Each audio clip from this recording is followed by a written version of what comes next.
What's going on, everybody? Welcome back to the Whiskey Jedi podcast. Thank you so much for joining me, hanging out as I dive into some Star Wars and some whiskey here on the channel. It's been about 2 weeks since I've done an episode. There's been some crazy things going on lately. A lot of house things going on, and some other things in the world. Work has been really crazy lately, which has played a big part in it. But I'm back. I'm back, and it's just in time as I'm finishing up and preparing for Mandalorian Season 2. I'm diving into Chapter 7 today of Mandalorian Season 1, titled The Reckoning. And I'm very excited for this episode because I have not seen this episode, as I've said with all the other episodes. I've not seen this episode since I watched it last year. And I remember bits and pieces, but I don't remember everything. I know that it's the start of essentially a 2-episode arc in this season for 7 and 8 to wrap up the season. And I know how it ends as well, which is obviously heartbreaking. And we'll definitely get to that throughout the episode. But as far as what we're going to be drinking today with the episode, it's a first timer. I have never heard of it before it was gifted to me. And I'm excited though, because I've heard interesting things about this particular whiskey that the company has, but their main one is very popular. But it is Dewar's Highland Honey Scotch whiskey. Excuse me. It might be a little hard to tell right there on the left-hand side as the color is very similar to the background. But here's the bottle. It's brand new. Have not opened it yet. As I mentioned, it was gifted to me, which very thankful for that, obviously. Always adding to my collection. But it's a Scotch, too, which Scotch, out of all of the whiskeys, is typically my favorite. But I have never really been a big honey person. And so I'm interested to see how it fuses together for me. Like, for example, like Jack Honey. I know a lot of people are like, oh my God, Jack Honey is like the best thing on the planet. I'm not a big Jack Honey person. And so I'm very, I'm interested to see what this tastes like. And so, yeah, we're going to be pairing these two together. And as I usually do, I'll go and start the show off by giving a little description of what the whiskey is before we dive into the episode. Halfway through, I'll stop the episode, which it's about 40 minutes long, one of the longer episodes. And so I'll stop about the 18 to 20 minute mark. And then we'll talk a little bit more in depth about the taste and what I'm thinking, and maybe a little bit more background if there is any. How's everybody doing? I know that only a couple people watching, and again, thank you to everyone watching me live. The show is very new; it's very fresh. The schedule is hard to keep up on sometimes, and so for those of you who continue to come back, thank you so much for hanging out. And Brandy, I see you're in the chat here, so thank you very much. I've never done honey Scotch either, and so I'm very. I will definitely say I'm a little nervous because Scotch is Scotch for me. It's the thing I usually go to, but that's what the show is all about, is trying new stuff. So hope everybody's doing well out there. It's like I mentioned, it's been a crazy couple weeks here. And so I'm excited to get back into the whiskey and some Star Wars. So I'll go ahead and pour myself a glass. And while I do that, let me go ahead and read this off the back of the bottle here. Just give a little background about what we are drinking here today. So Dewar's Highlander Honey. Inspired by the natural surroundings of its distillery, Dewar's has created Dewar's Highlander Honey. Traditional Scottish honey, harvested from bees kept in the local area, has been added to the original Dewar's white label blended Scotch whiskey, which is their flagship, by hand for extra smoothness. The subtle tones enhance the honey notes of Dewar's white label blended Scotch whiskey, capturing the spirit of Scotland. The label essentially is telling you that we're a bunch of badasses and you better like this, otherwise you don't like Scotch. But we will definitely see what that is like.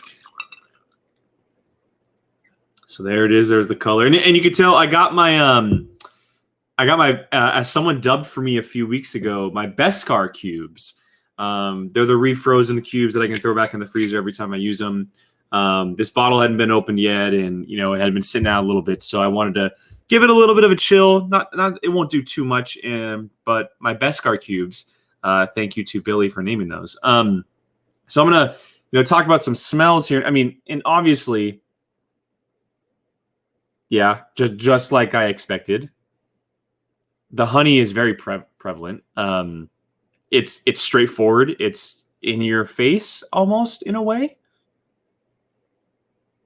But I can definitely smell the Scotch. I can definitely smell the typical average great Scotch. See, and this is the thing with whiskeys. And if you've never joined me before, first of all, thank you so much for hanging out with me. You have to smell it and then you have to taste it because they are two completely different things. You will smell one thing, but you will taste another. And so as far as what this smells like, very sweet, very honey driven, but you can definitely separate the two from the white label Scotch that they're known for, and then the honey. It was interesting. I was looking up pictures of how this was all kind of being made earlier. And it's a very serious process. Like, it's a very serious process. And I definitely recommend anybody checking it out for Dewars. But yeah, so I'm going to go and take a taste. I'm not going to talk about any kind of taste here until the middle of the show because I do want to get to this episode. So I'm on, again, Chapter 7 of Season 1. I'm currently at the 000 mark. It's a black screen, and it's about 40 minutes long. So we're going to get into that in here in just a second.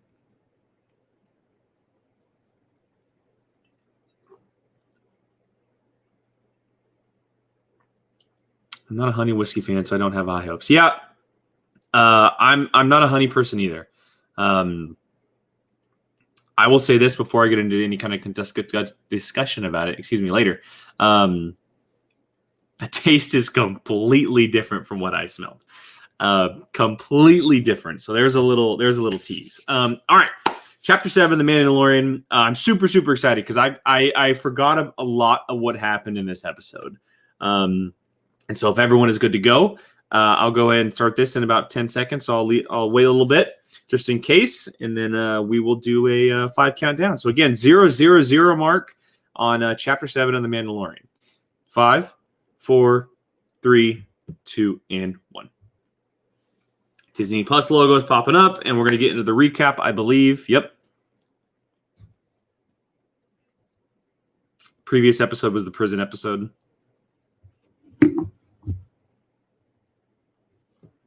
Get a shot of IG-11 here.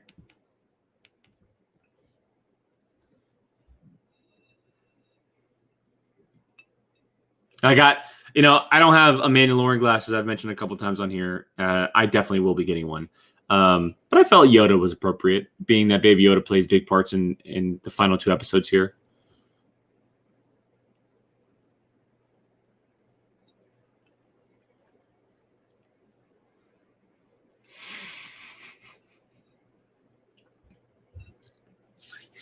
Woo!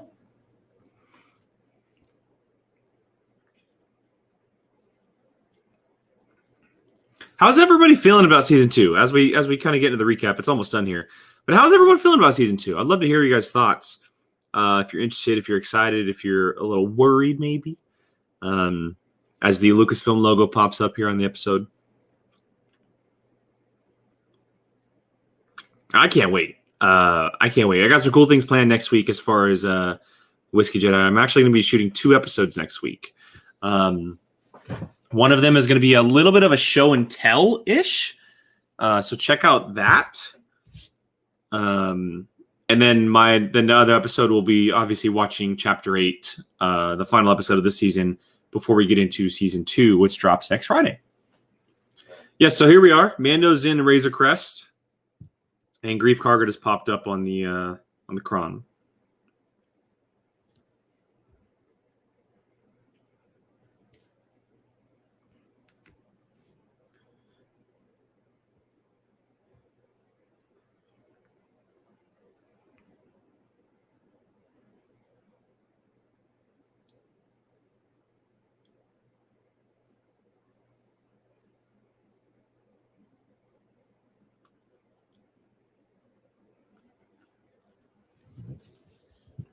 This was the message, obviously, that the droid, I think his name was Zero, in Chapter 6 had found while playing around with the crest while they were in the prison last episode.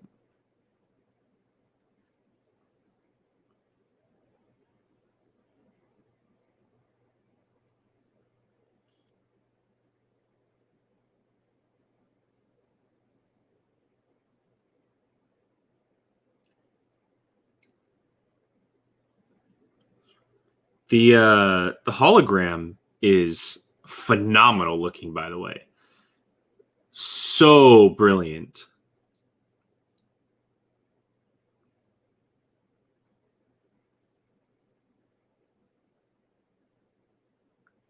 Mando hearing this knows he has to do one thing. He's got to get his buddy back, right? Got to get some Cara Dune back in there.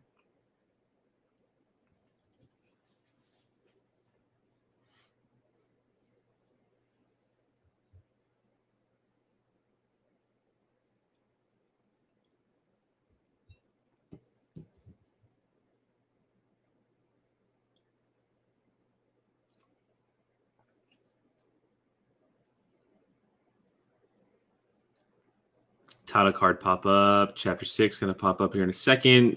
The Reckoning. That's a great name for an episode, too. Going back to get his pal. And here she is kicking some ass. Which isn't happening yet. Don't worry, you're not ahead of me or behind me or anything like that. Razor Crest time. Here we go. She's obviously fighting a Zabrak. In the coolest fighting ring you will ever find that they're tethered together. It's brilliant.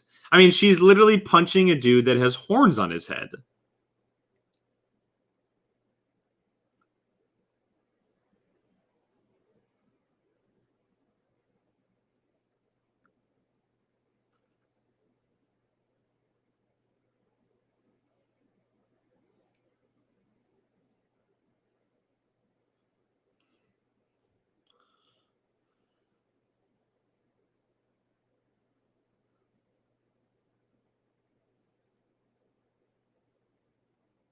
She's such a boss.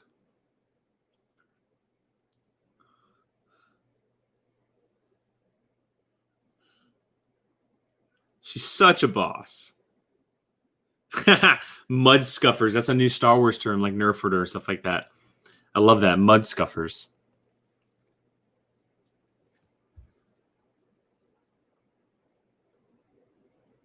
Right to the point. Looking for some work.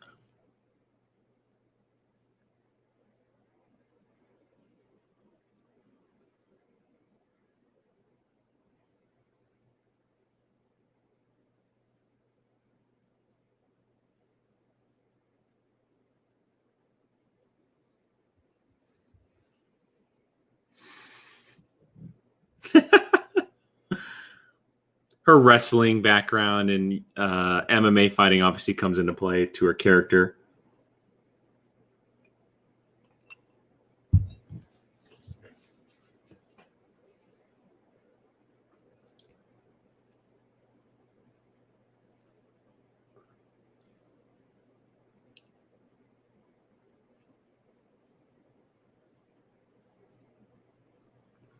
The one thing that would have her change her mind is saying Empire/Imperial.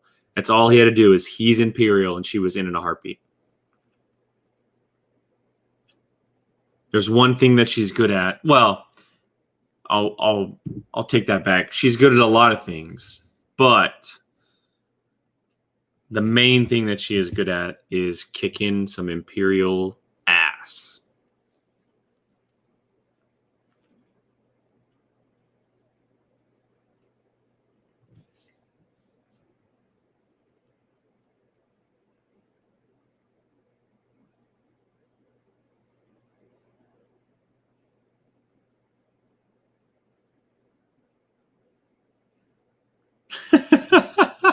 The child. I forgot that he does this kind of stuff. Just chilling upside down.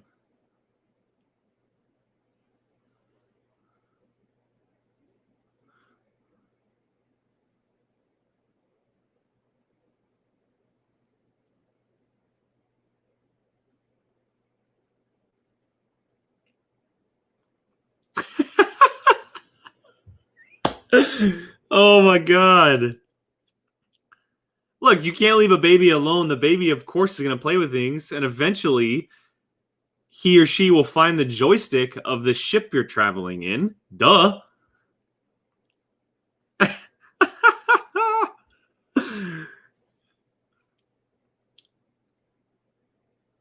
And the first incarnation of Team Mando is in effect.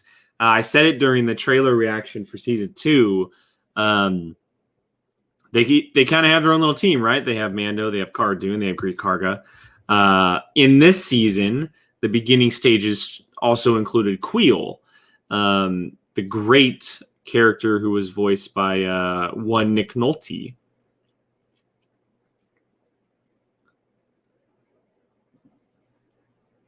Later joined by IG-11, which we find out right now, actually, which I totally forgot about before I started this episode.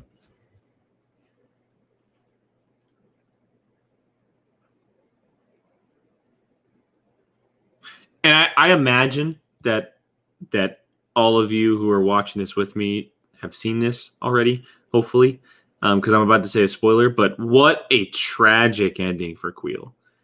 So tragic.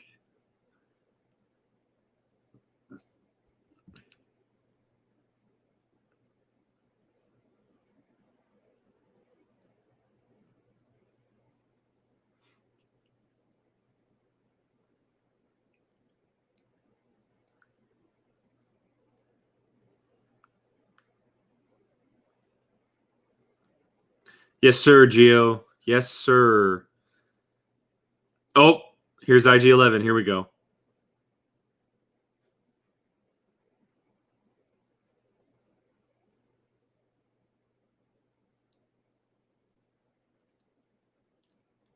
Now we get a cool flashback from episode 1. Keep this in mind. This is all happening after the end of episode 1.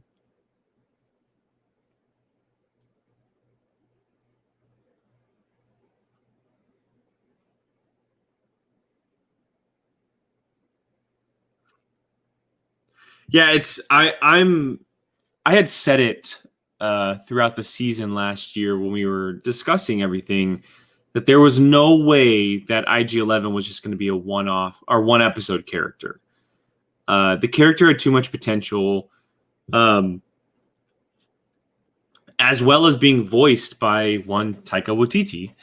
And so it made sense when this happened because I was expecting it at some point. I don't exactly know when or how, but I really do like how they handle it, and we're seeing it right now as he had to reprogram this droid, essentially rebuild it, have it do a restart, and just like a child, teach it motor functions and educating it on certain things. And it was a really smart move. Would I have liked to have seen IG-11, again, make it past season 1? Of course. But having him back for the final 2 was not a surprise, but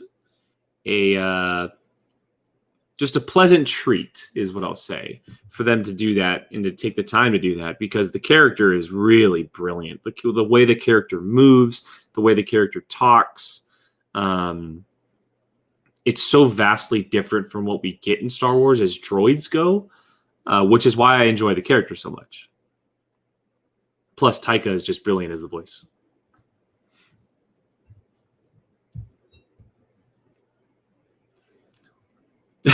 T. So I got about 5 minutes left until I'm going to pause and talk about this whiskey. And boy, do I have some thoughts. Brandy, if you're still with me, I promise you that's not a tease for it being bad.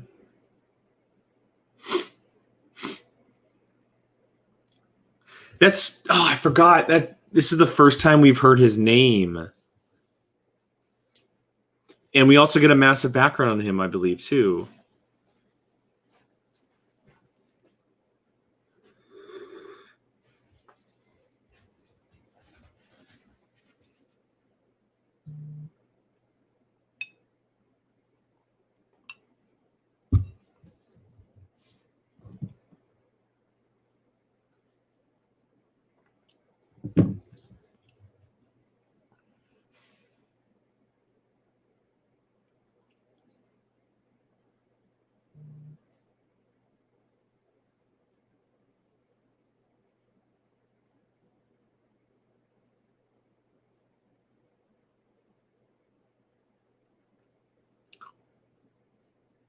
Queel talking the truth here about slaves and thoughts and just the way of, like he mentions, the old ways. And we get a little insight, and I'll talk more of this during the break, but a little insight, more insight than we know of about Din Mando. I don't think we know his name just yet. Mando's thoughts on droids and kind of where that comes from and why he does not trust them as much as everybody else does, which we saw in the very first episode, and now it's continuing throughout the season. This moment, I'll pause it after this moment, because this moment is just, whoo!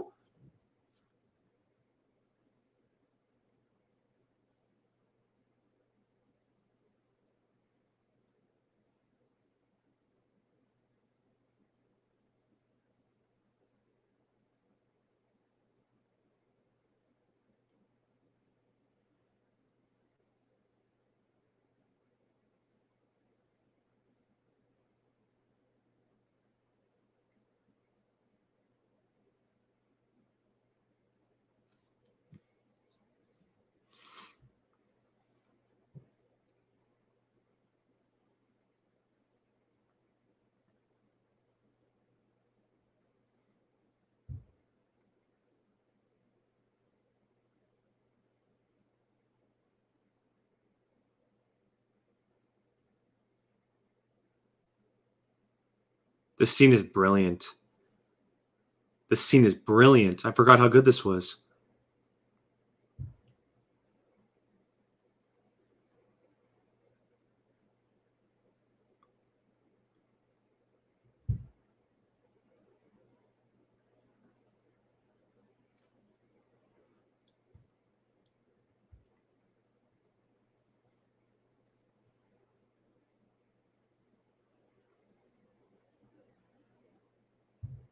Wow. Wow. So good.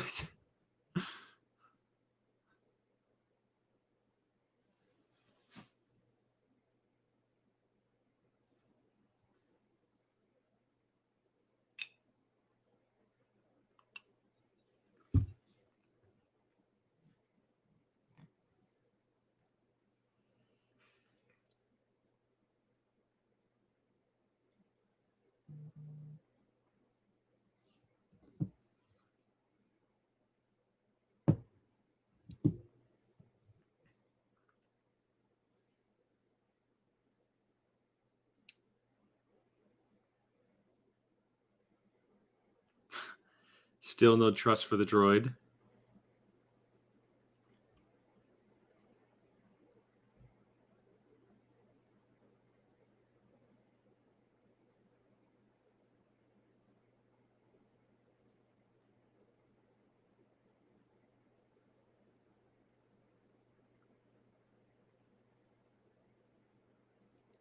Cara Dune's so ready for this. Fighting Imperials again.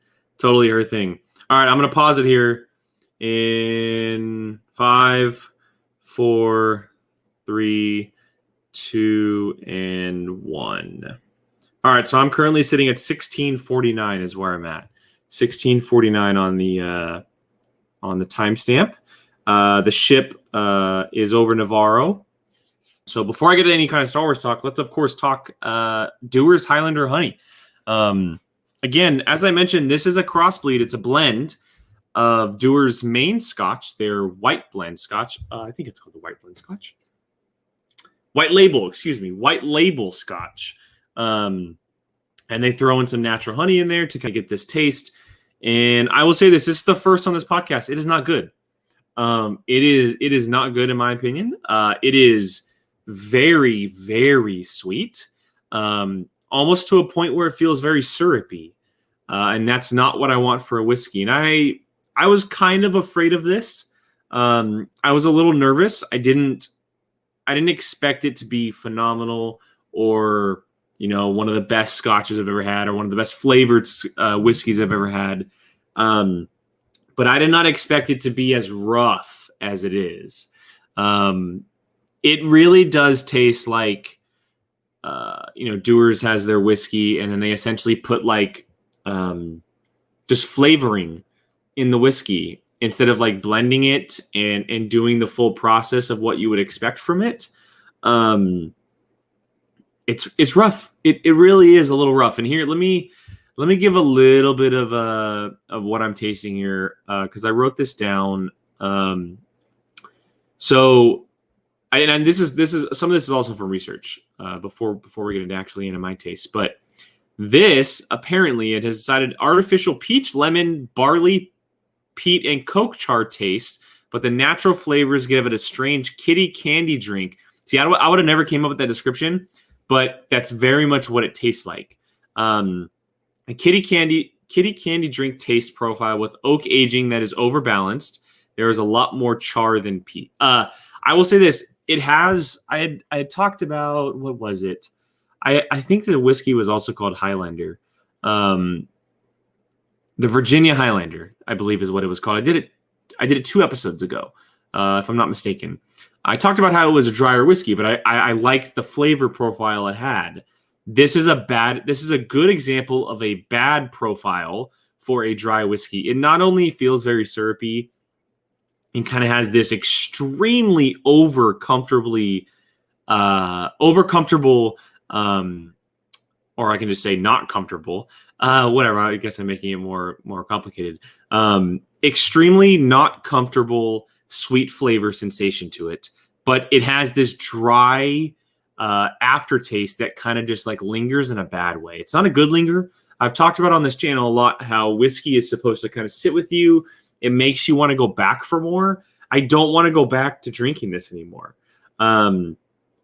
Also, I would never put this in any kind of cocktail. I would never mix this with anything. If anybody likes this, it's specifically because they like drinking it straight and they like this flavor. This is nothing.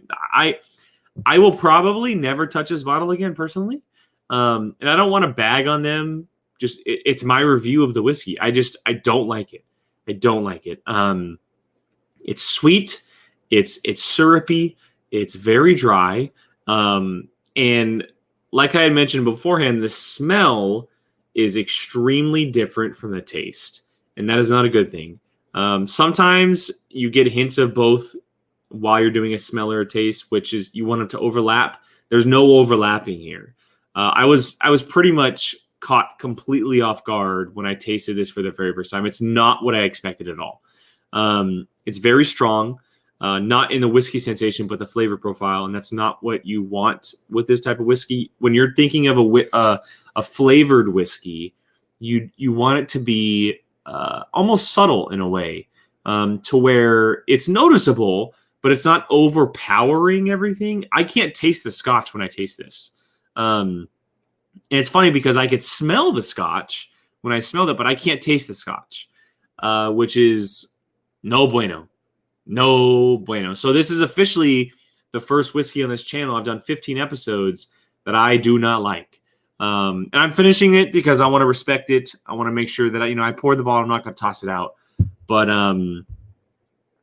yeah, I'm going to give a thumbs down to Dewar's Highlander Honey, I should say. I've seen plenty of places who have mixed their whiskeys and blended certain things with others.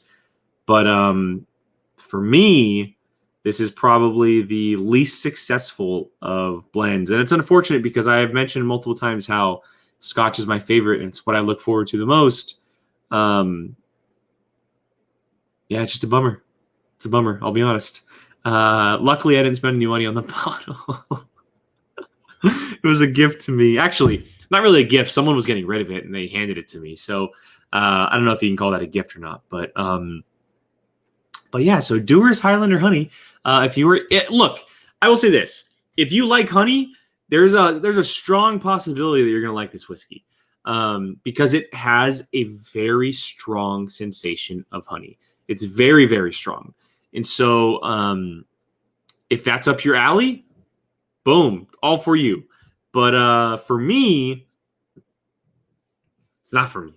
It's not for me. So yeah. It's unfortunate, but hey, it was bound to happen at some point in this channel, and I've been saying it for a while. It's actually what I've been looking for because I don't want this channel just to be Oh my god, I love this whiskey. Oh yeah, that's a great flavor. Or oh, that's like it's just it tastes good. It goes down well. It smells well or smells good. Excuse me. Um, it was bound to happen, and I wanted it to happen because reviewing whiskey isn't all supposed to be positive reviews. There's hundreds, maybe even thousands of whiskeys out there, and I was bound to hit one, and I hit one on my 15th episode with Dewar's Highlander Honey Scotch. It's unfortunate because Scotch is my favorite, and I'm gonna have to down it with something else after this. Unfortunately, or fortunately, I should say. So yeah, that is my review of Dewar's Highlander Honey. A little rough, guys. A little rough. I'll be honest. Not too tasty, but I'll finish the glass out of respect, and I'm gonna get back to this episode as well. So. We got about halfway left. Chapter 7, The Reckoning. I'm currently sitting at 1649 is where I'm at. So I'll go ahead and count down. 5, 4, 3, 2, and play.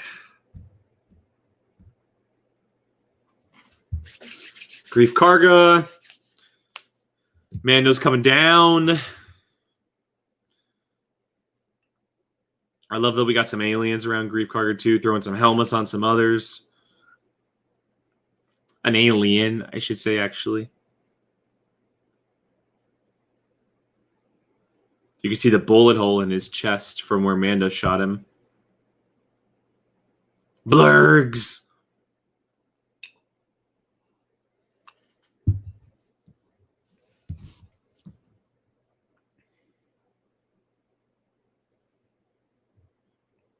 I was holding in the flavor the entire time, trying to make it look like I didn't like it. Oh, it's rough.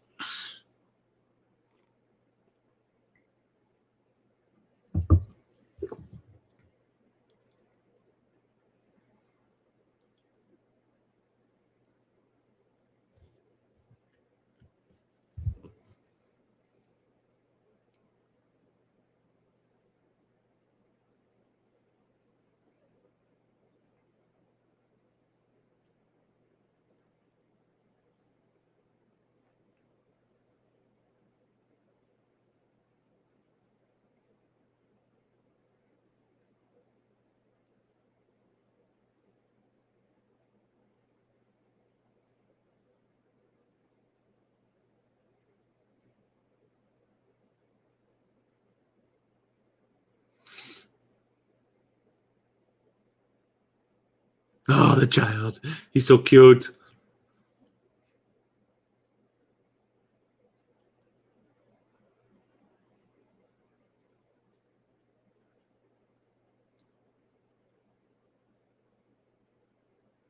Again, learning that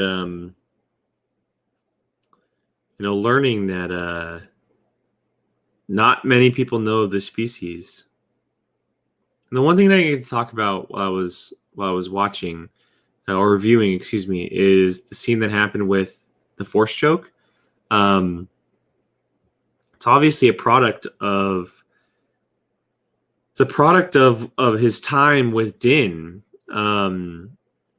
He's seen a lot, and he's also become attached at the same time, making him protective when he sees Din in trouble. And that all started with the Mudhorn. And so it's going to be interesting to see if that comes back at some point in this season. Season 2, I mean, excuse me. But I am, that's the best word I can use. Is I will say that I am very interested to see how that plays out, because that's obviously a dark side move as force choking. It would be pretty crazy if they went down that road, if they had the balls to go down that road.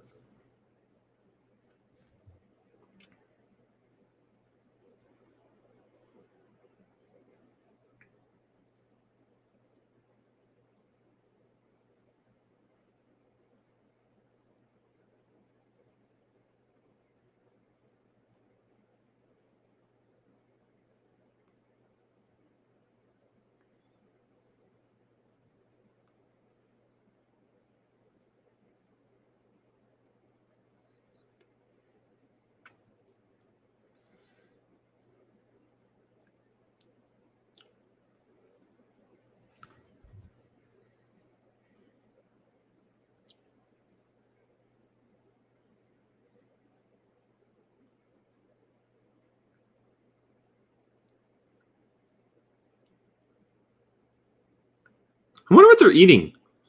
Were they eating that deer-looking creature, the Star Wars deer? Is that what they hunted down? I'm interested. Does it taste like chicken? Oh, I forgot about this. That's right. This is a great scene.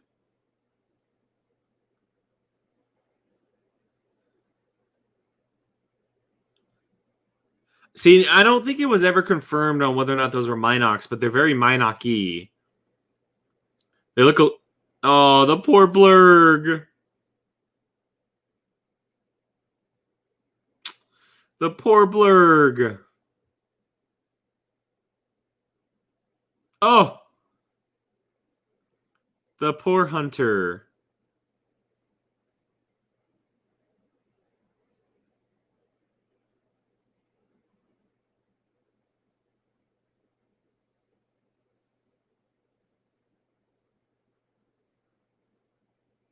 This is some great camera work too. The way this is all shot in the dark with the fire and everything. Wow, I forgot how good that was. Kudos. And I do, now that this all happened, I remember that Grief Karga got sliced up, and I know what comes next, which obviously is a big thing because at this, oh wow, that's bad. That is bad.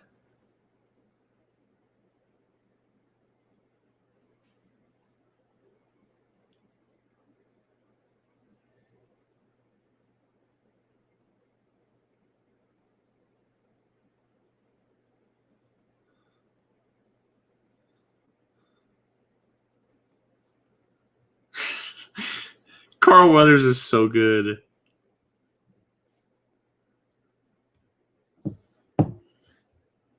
Baby Yo coming to the rescue.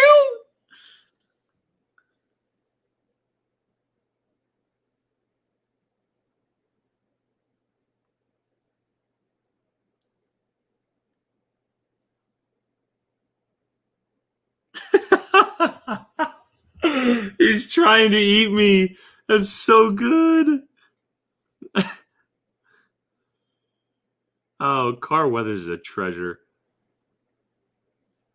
But obviously, look, this episode came out. I want to say this episode came out the Wednesday The Rise of Skywalker came out. And the reason why is because Rey and the child both have the ability to heal through the Force. And this is the first time that it has happened in new canon. And so it's quite a big deal.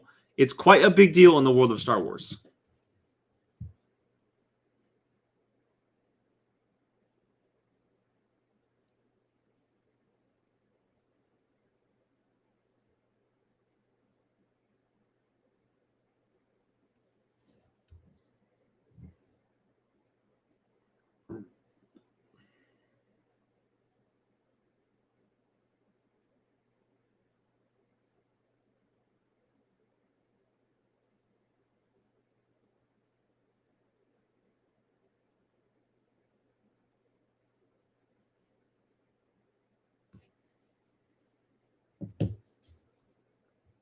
Forgot about that. Okay. Killing the other bounty hunters.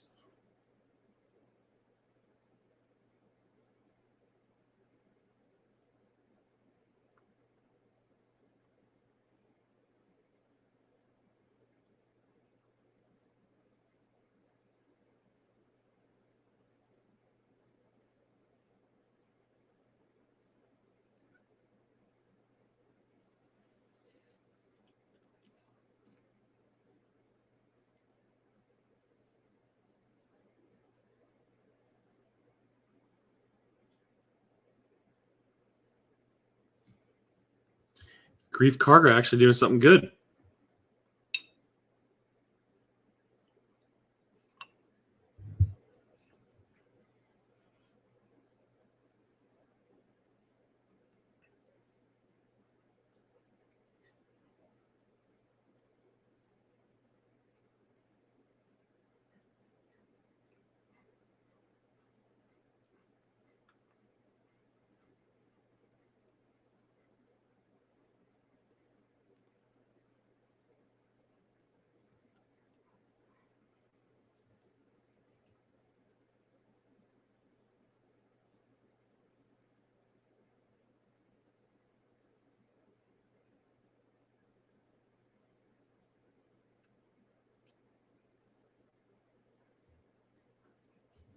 Oh, Quill! Quill!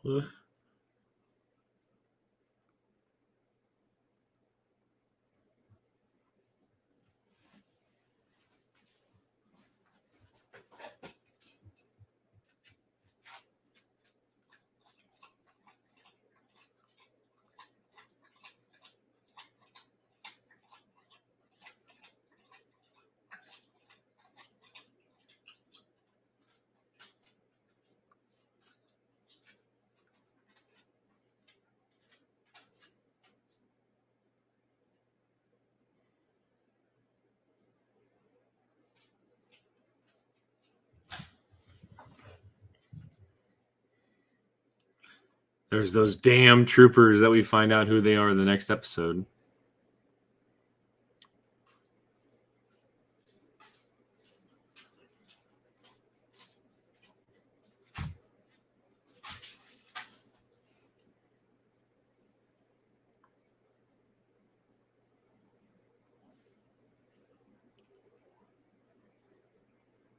I think it's Adam Pally.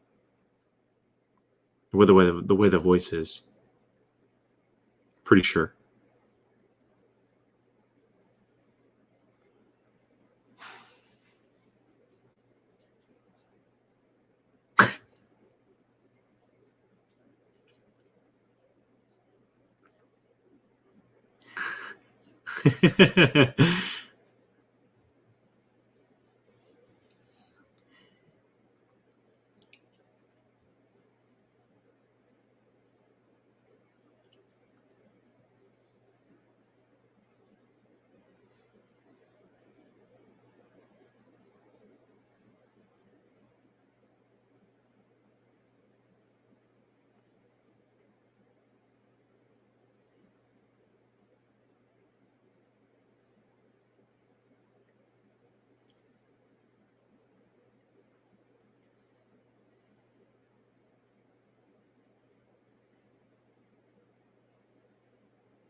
It very much is, obviously kind of a setup episode, but there's a lot that happens in it still, thankfully. I believe that it ends somewhat soon. Yeah, I've got about, somewhere around 10 minutes left. If that doesn't include credits, obviously, probably will.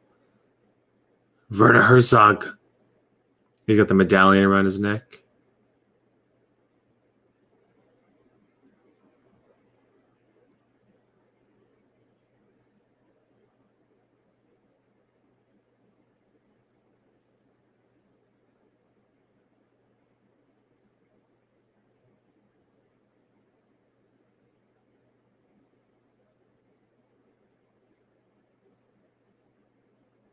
He's so good in these roles.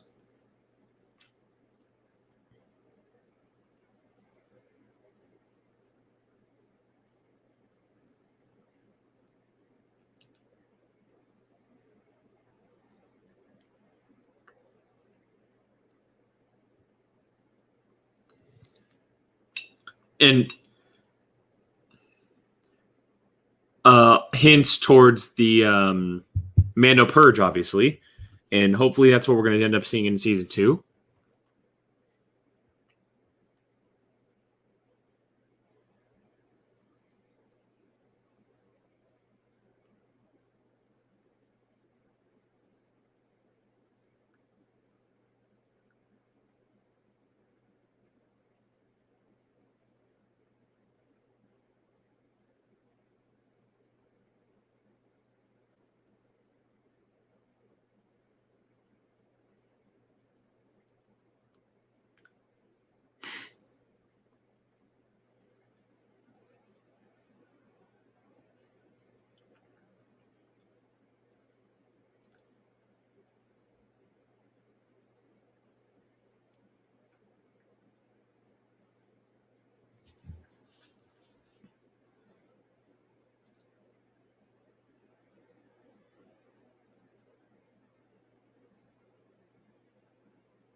You're welcome, Sean.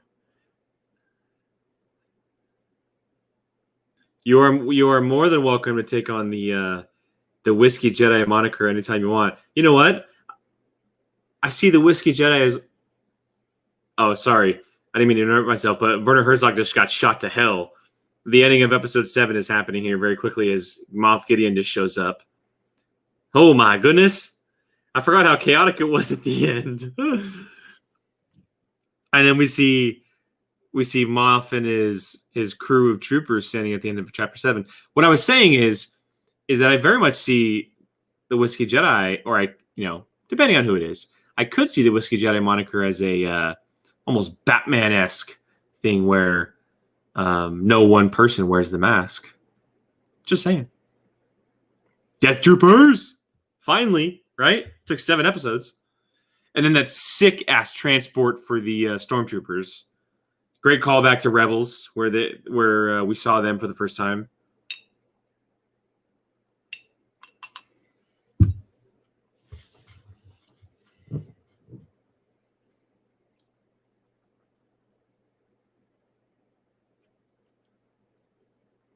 Music kicks up. Brilliant.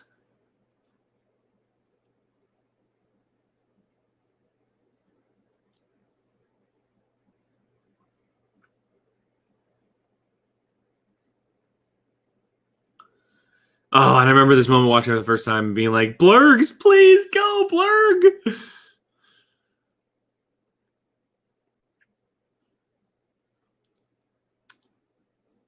A classic Texas showdown. And then this bad-ass TIE fighter.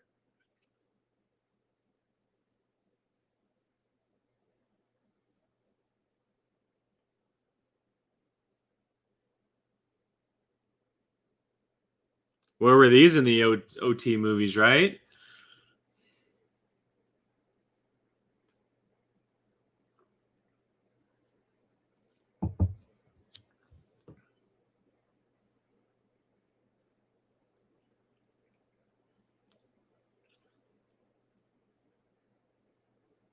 God, what an ending to this episode. Like, even though I know what happens, my heart's racing.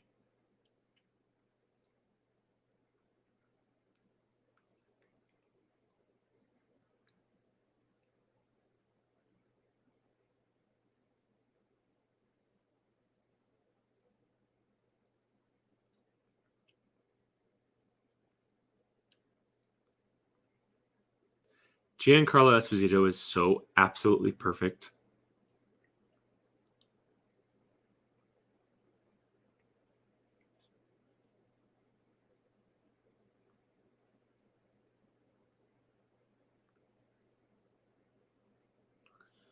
This is the worst.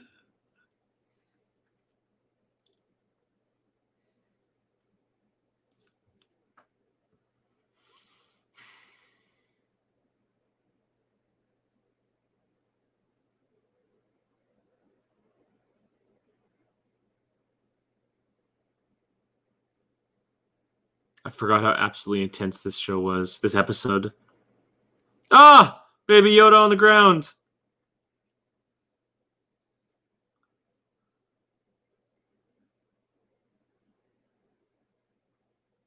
Oh. God.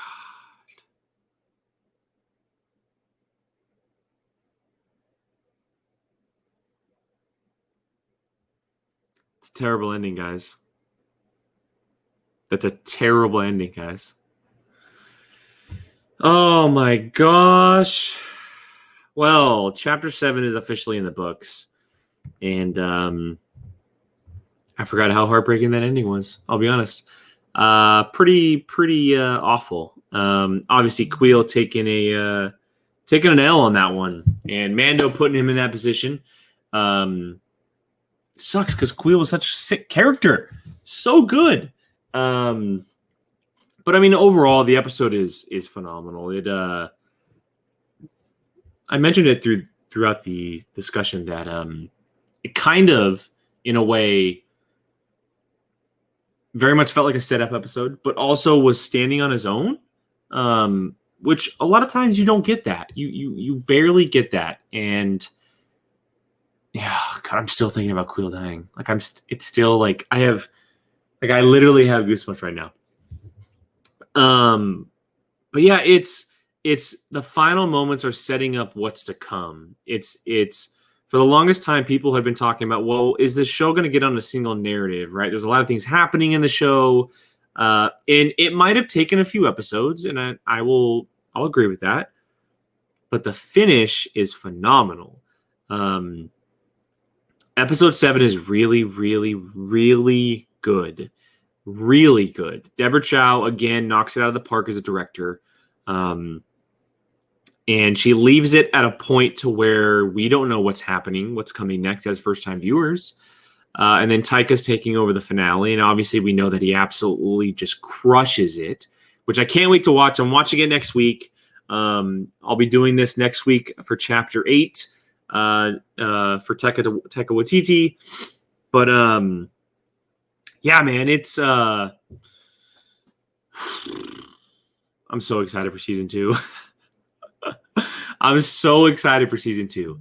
All right, I think that's enough talk here for Mandalorian because look, it's brilliant, it's amazing, it's fun, it's heartbreaking, it's intense, it sets up what's to come for season 2, and this was the beginning stages of it. I can't wait to see what happens, but we'll leave a lot of that talk for next week. I'm going to have some people on the show with me next week. As I mentioned earlier in the stream, I'm doing 2 episodes next week. One of them is going to be a little bit of a show and tell. I got a new figure that I want to unbox. It's actually been sitting in my living room for the past 2 weeks. I haven't been able to do an episode dedicated to it. And so I'll be doing that, and someone will be joining me for that episode. And then Chapter 8 is going to be here as well, and someone will be joining me for that as well. And I'm very, very excited, which will be a lot of fun. So, and then we'll obviously get back into the groove of things for Mando Season 2. I'll do a quick plug. If you guys want any kind of Mandalorian Season 2 reviews or spoiler discussions or anything of that nature, my other channel that I'm a part of, Apocalypse Movies, we have a Mandalorian review show that we do every Friday afternoon at 4 p.m. Pacific. It might be evening for some of you guys or morning for others. But 4 p.m. Pacific on that channel. So Apocaflix, so Apocaflix movies. Apocalypse, but take out the lips and flip it with flicks. It's kind of a cool little saying there. I can say that from now on if I do something a little bit smarter. Every Friday afternoon, we're going to be reviewing episodes. We're actually doing one tomorrow. We're going to do a preview show for season 2. So again, 4 p.m. Pacific on Apocalypse Movies Live. Of course, you can watch replay as well. It'll also be available on audio. But we'll be talking all kinds of Mando stuff. I'll be talking it here as well. I'll be doing episodes weekly. But being that I do talk it on Apocalypse, it's going to open the door a little bit up here to do some other stuff in Star Wars outside of just Mando, because the last 7 episodes have been strictly Mando. I've been doing rewatches. And so it'll allow me to branch into some other things here, which I'm excited about. But yeah, if you want some Mandalorian reviews, or if you wanted to get some more information about, explaining what happened here or there, join us there every Friday at 4 p.m., which would be really, really cool. And like I mentioned, I'll be doing it here as well. So check that out. As far as this show, it lives YouTube, audio also, if you're much more of a listener, which I appreciate.